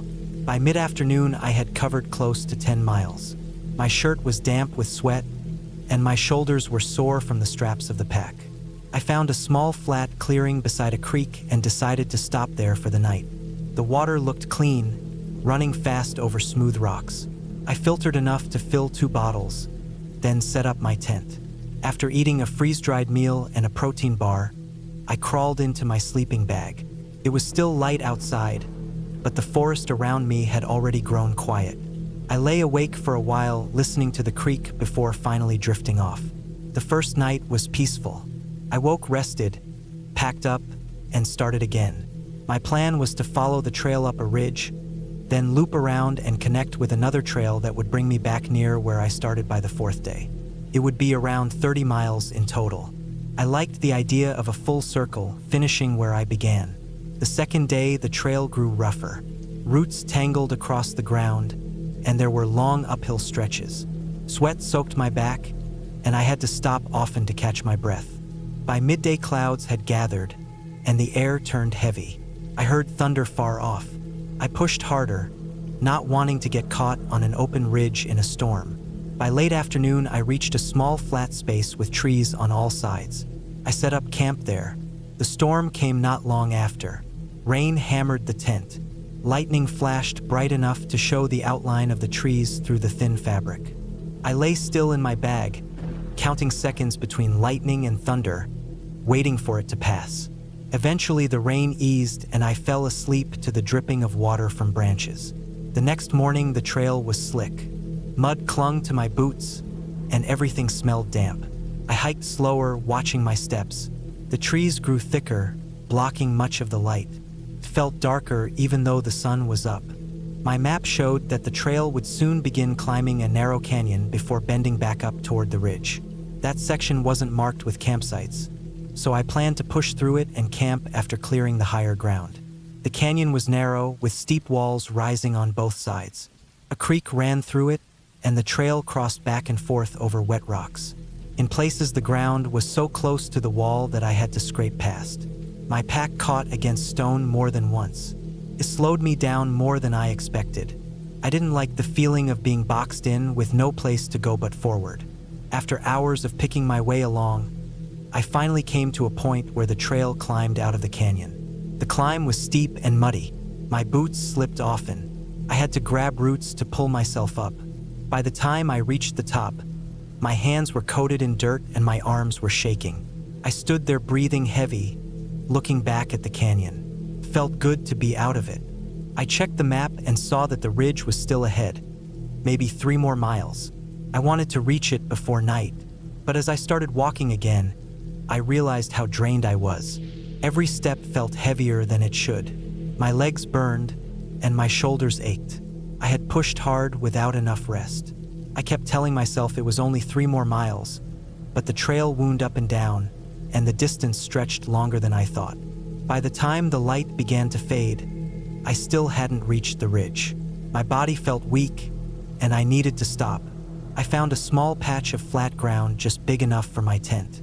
I set it up fast, boiled some water for a meal, and crawled inside. My stomach felt tight, and I ate only a little before lying back. My heart beat fast even though I was lying still. I told myself it was just from exhaustion. I closed my eyes and tried to rest. Sometime deep in the night, I woke up to a sound outside. It wasn't an animal moving through the leaves. It was sharper, like something snapping, then a scrape. My body froze. I lay still, staring at the thin fabric above me, listening. The sound came again. This time it was closer. My hand went to the knife in my pack. I held it tight, my chest rising and falling fast. For a long time I didn't move. The sound faded after a while. I told myself it could have been a branch falling or rocks shifting. I didn't believe it fully, but I forced myself to stay still until sleep finally returned. When daylight came, I stepped out and checked the ground. I expected to see nothing, but near the edge of the clearing were prints in the mud. Not boots, bare feet. They were small, thin, almost like a child's, but not the size of any child I had ever seen. The toes dug deep, and the mud around them was smudged like the person had been crouching or dragging a foot. My stomach knotted. I stood there staring at them, trying to explain them away, but the longer I looked, the harder it was. I packed my gear in a rush and started hiking fast. My head kept turning, scanning the trees. Every sound of branches shifting made me twitch. I kept telling myself it could have been another hiker who had lost their boots or someone camping nearby, but I hadn't seen anyone in days. The trail was remote. The prints had been fresh. The day dragged on. My legs burned, but I didn't stop much. I wanted distance between me and that campsite. By evening, I reached the ridge at last. The view stretched far, with peaks in the distance and forests rolling below. Normally, I would have admired it, but my mind was fixed on those prints. I set up camp in a place where the trees opened enough to give me a wide view. I wanted to see if anyone came near. That night, the wind howled hard across the ridge. The tent shook and branches creaked. I didn't sleep much. My ears stayed sharp, listening for anything out of place. Every gust made me think someone was outside. I gripped my knife inside my bag and lay awake most of the night. The next morning, I looked worn out. My eyes felt heavy, and my muscles ached. I forced myself to eat and drink. I knew I still had miles to go before reaching the loop that would bring me back toward my car. According to the map, I was about 12 miles from the trailhead if I cut straight down one side instead of finishing the full circle. I decided to do that. I wanted out. The descent started steep. The ground was loose with gravel, and my boots slid often. My knees jolted from the strain. I kept glancing over my shoulder, half expecting to see someone behind me. The trail dropped into thick forest, darker and denser than before. The air felt heavy, and the smell of wet earth hung strong. Hours passed.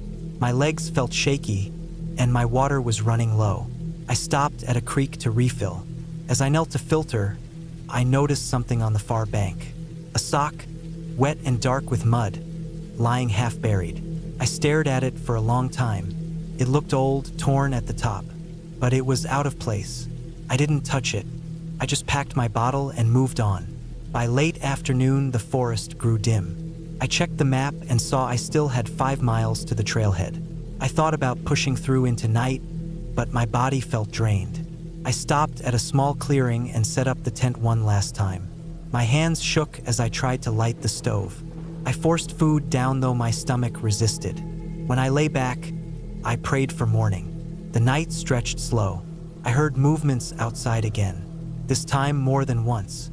Footsteps, light but steady, circling. My heart pounded.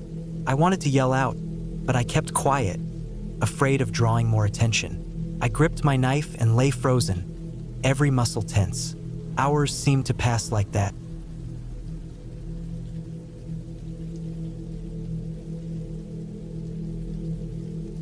I was 27 years old in the summer of 2014 when I decided to take on a hiking trip by myself in the San Juan Mountains of Colorado. I had been hiking and backpacking for years, but this was the first time I had pushed myself to do a solo multi-day hike in terrain that was far tougher than anything I had done before. I told myself it would be a test of endurance, something to push my limits, But deep down, I think I was chasing the kind of silence and focus that only comes from being completely alone in the wild. The plan was simple. I'd start near Lake City, follow a stretch of trail that wound along the Continental Divide, cut through a series of passes, and circle back after 4 days. I had read trip reports online and studied topographic maps for weeks. I packed carefully, making sure I had what I needed without carrying too much weight. I had my tent, sleeping bag, stove, food for 5 days, water filter, rain gear, and a first aid kit. My pack weighed just under 40 pounds, which was manageable. The morning I started, the weather was clear. The trailhead was quiet except for a few cars parked nearby. I signed the trail register, adjusted my pack, and started walking. At first, the path wound through thick stands of spruce and fir, the air damp with the smell of pine needles and wet soil. It was cool and shaded, and my legs felt fresh. I moved steadily uphill, listening to the sound of my boots crunching on the gravel and dirt. As the day went on, the trail climbed higher. The trees thinned, and wide meadows opened up around me. The peaks in the distance looked sharp and gray against the sky. I stopped often to drink water and eat handfuls of trail mix. There was no rush. I had planned the mileage to be reasonable each day. The first night, I set up camp near a creek in a small clearing. The ground was soft with grass, and I pitched my tent facing the valley below. I boiled water, ate a freeze-dried meal, and sat outside as the sun dropped behind the ridges. The air grew cold quickly, and I pulled on my jacket. When the stars came out, they were so many and so bright it felt like the sky was pressing down on me. That night, I slept lightly. Every small noise seemed sharper when I was alone. I woke often, listening to the trickle of water from the creek and the rustling of wind through the trees. But nothing disturbed me, and by morning I felt rested enough to keep going. On the second day, the terrain grew more rugged. The trail climbed steeply over loose rock and cut across exposed slopes where the wind whipped hard against my face. I had to stop more often to catch my breath, and I noticed the pack digging deeper into my shoulders. Still, the sense of freedom was strong. I saw no one that day, and the trail felt like it belonged only to me. By late afternoon, clouds had built up. Dark shapes moved fast across the sky, and I could smell rain on the wind. I hurried to find a campsite before the storm broke. I settled on a flat patch of ground just below a ridge, half sheltered by stunted trees. As I set up my tent, thunder cracked in the distance. I staked everything down tightly, crawled inside, and listened as the rain hammered the nylon walls. Lightning lit the inside of the tent like a camera flash, and the thunder followed almost immediately. For hours, the storm raged. I sat hunched inside, eating a cold dinner and checking my gear. Water ran in small rivulets under the tent, and I shifted my sleeping pad to keep from lying in damp spots. When the storm finally eased, it was nearly midnight.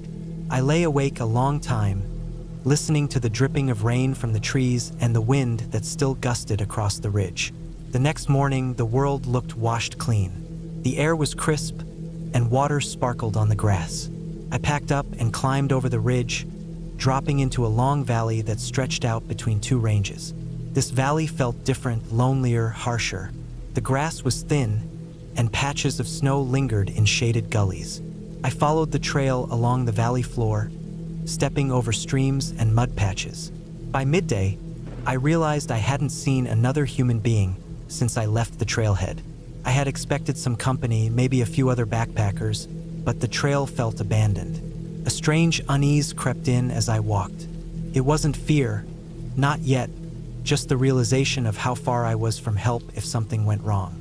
That afternoon, the trail began climbing again, zigzagging up toward a pass that looked impossibly high. My legs burned, and I had to stop every few minutes to catch my breath. The sky was clear again, but the sun felt harsh, and I drank steadily from my water bottles. At the top of the pass, the wind was brutal. I stood for a moment, looking down at the valley I had just crossed, then turned to face the descent. It was steeper than I expected. The trail was narrow, cut into the side of the slope with loose rock underfoot. I had to watch every step.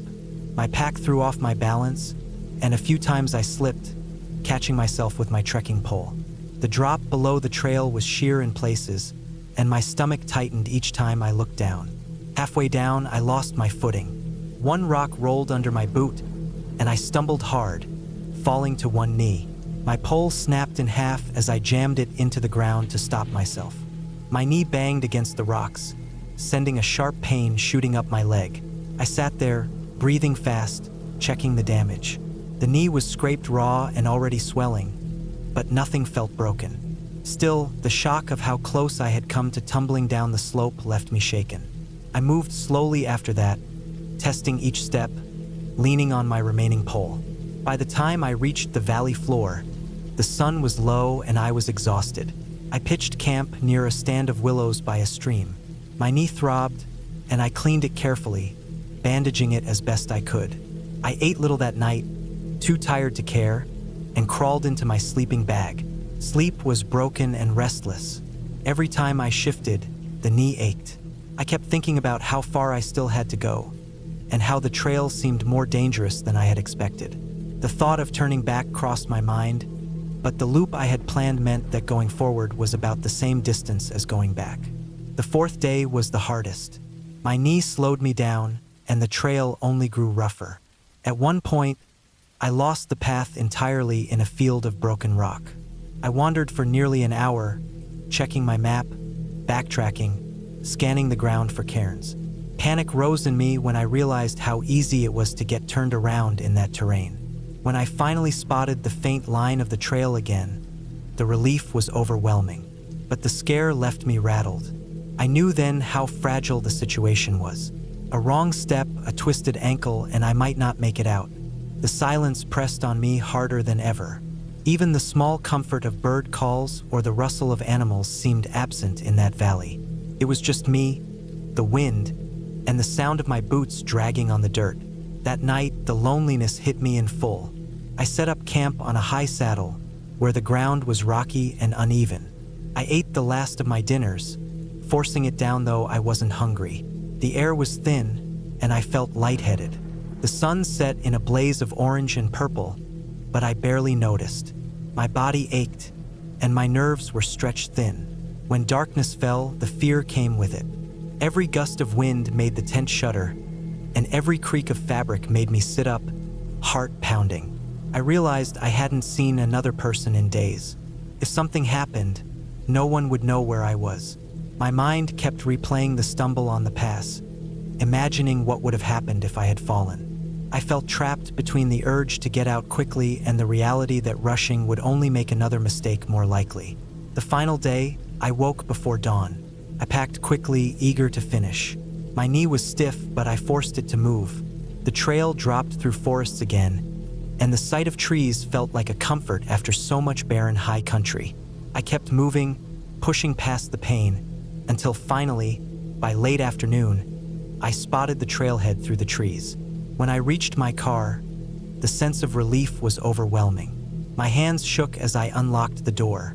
I dropped my pack into the back seat and sat behind the wheel for a long time, staring at the dirt road ahead. I had made it out, but the weight of the past days clung to me. That hike broke something open in me. It wasn't about the scenery or the miles anymore.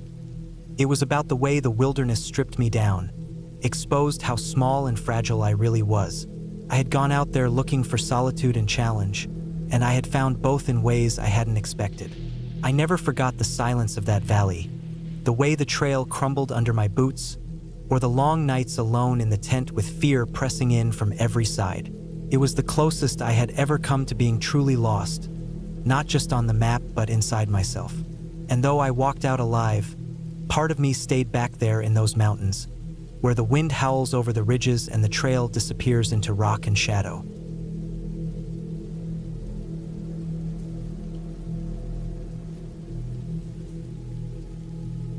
My name is Daniel, and I was 27 years old when this happened. It was the summer of 2013, and I had been living in Oregon for a couple of years. I wasn't a professional hiker, but I liked spending my weekends out on trails, away from traffic, work, and noise. I had built up some experience with solo hikes, carrying enough gear, packing light food, and making sure I had a map and compass. I was always careful, or at least I thought I was, until one trip went so wrong that I still think about it every time I see a forest. I had taken a few days off from work that July, and I wanted to do something longer than my usual one-day hikes. I found a loop trail that ran through part of the Willamette National Forest. The map said it was about 30 miles, and people usually broke it into 3 days. I had planned on doing the whole loop in 3 days, maybe stretching it to 4 if I wanted to move slower. I was used to being alone in the woods, but this time I carried extra supplies. An emergency bivy sack, a lighter, a knife, iodine tablets, and a headlamp with new batteries. I even told my roommate when I expected to be back. I thought I was ready. That morning, I parked my car near the trailhead, loaded my pack, and started off. The air was warm but not heavy, the kind of summer morning where you know it's going to get hot later, but the forest shade keeps it cool for a while. The first few miles were easy. Well-marked trail, soft dirt under my boots, tall trees with sunlight cutting through in strips.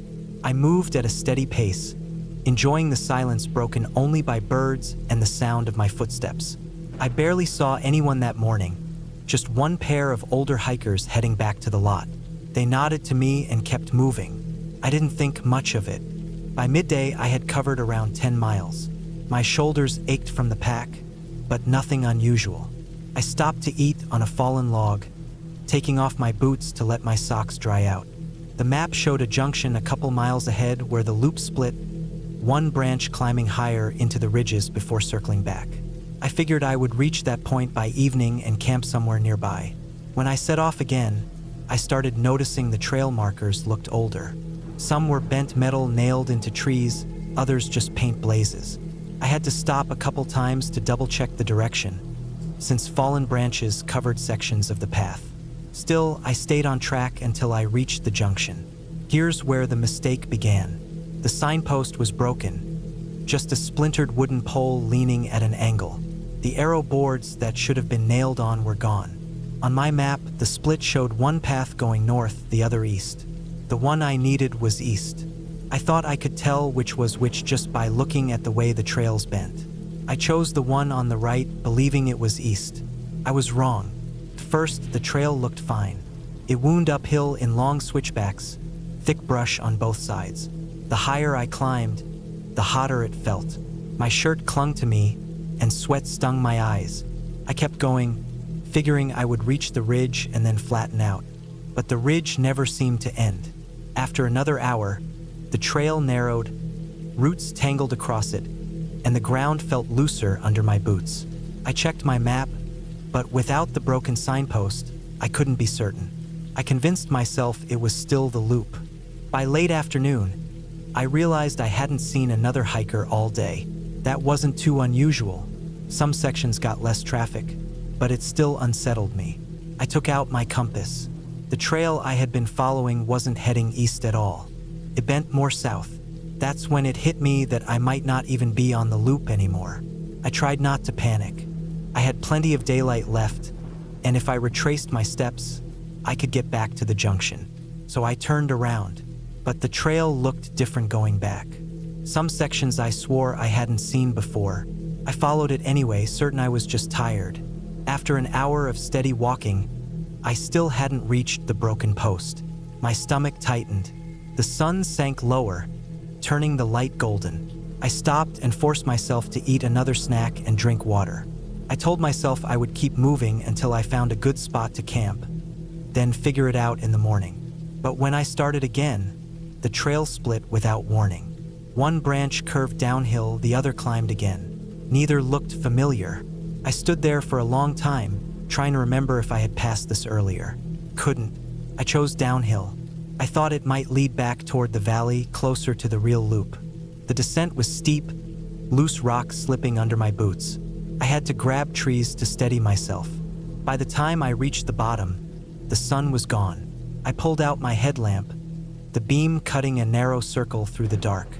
I was in a thicket of brush with no clear path. My chest tightened as I realized I had completely lost the trail. I forced myself to calm down. I set my pack down, cleared a small patch of ground under a tree, and unrolled my bivy sack. The forest at night was louder than I remembered. Crickets, frogs, the occasional snap of a branch. Every sound made me jerk my headlamp toward the noise. I didn't sleep much that night, just lay still listening to my own breathing and the pounding of my heart. Morning came slowly. I got up stiff and cold, ate a granola bar, and tried to decide what to do. The smart thing was to climb back uphill where I could maybe spot the trail again. I packed my gear and began climbing. The slope was brutal, my legs shaking as I pushed upward. At the top, I still couldn't find the path. Just endless trees stretching in every direction. I checked my compass again. If I kept moving north, I thought I would eventually hit the main trail or at least a road. So I started walking, but the ground was uneven, full of gullies and deadfall. Several times I slipped and banged my shin or scraped my palms. Hours passed and I barely covered any distance. The heat grew worse and my water bottle was half empty. I rationed it, taking small sips. That second night, I built a small fire using dry sticks and my lighter. The flame gave me comfort, but it also made me nervous. What if someone thought I was being careless? Then again, I hadn't seen another person since morning of the first day. No one was around. By the third day, my nerves started to fray. I tried shouting a few times, just in case there were other hikers nearby. The sound echoed through the trees and died. No answer. My food was running low, only a couple energy bars and trail mix. My throat felt raw from not drinking enough. The worst moment came that afternoon. I was trying to climb over a fallen tree when my foot slipped, and I slammed down on my side. Pain shot through my ribs, leaving me gasping. I lay there for several minutes, terrified I had cracked something. Luckily, it was just bruising, but it slowed me down. Every step hurt. That night, I didn't bother with a fire. I curled in my bivy sack, listening to distant rustling. It might have been deer. It might have been something else. My imagination filled in the blanks. On the fourth day, I knew I couldn't keep wandering blindly. I forced myself to follow a small creek I had stumbled across. Water meant life, and creeks often led down toward larger streams, maybe even a road. I refilled my bottle and purified it with iodine tablets. The water tasted bitter, but at least it was safe. Following the creek was slower than I expected. The ground was slippery, and thick brush crowded the banks. Several times I had to wade through knee-deep water to keep moving. My boots squelched with every step, but I stayed with it hour after hour. By evening, the creek joined a wider stream. I felt a flicker of hope. I followed it downstream until I saw something man-made. An old footbridge, half rotted but still standing. My chest lifted. Where there was a bridge, there had to be a trail. Sure enough, on the other side was a faint path. I followed it with everything I had left, limping from sore legs, ribs aching. After maybe another mile, the path widened into a clear trail. And then, finally, I saw a wooden sign with the trail name carved into it. It was the real loop trail. I almost cried from relief. I checked my map and saw where I was, several miles from the parking lot, but at least I knew. I camped one more night, this time on the actual trail, and forced myself to eat the last of my food. On the fifth day, I hiked slowly but steadily, pushing through exhaustion until I saw the trailhead again. My car was still there. When I opened the door and sat down, the feeling of safety washed over me so strongly that I shook. I had lost nearly 10 pounds in those 5 days. My ribs stayed bruised for weeks. I told my friends what happened, but I left out how scared I really was. The truth was that I had been close to breaking down out there. If I hadn't found that creek, I don't know how long I would have lasted. That trip changed me. I still hike, but I never go alone without a GPS beacon now. I never trust broken signs, and I never assume I can just figure it out. The forest doesn't care how confident you are. One wrong turn can become days of fear and hunger. I learned that the hard way, and I'll never forget it.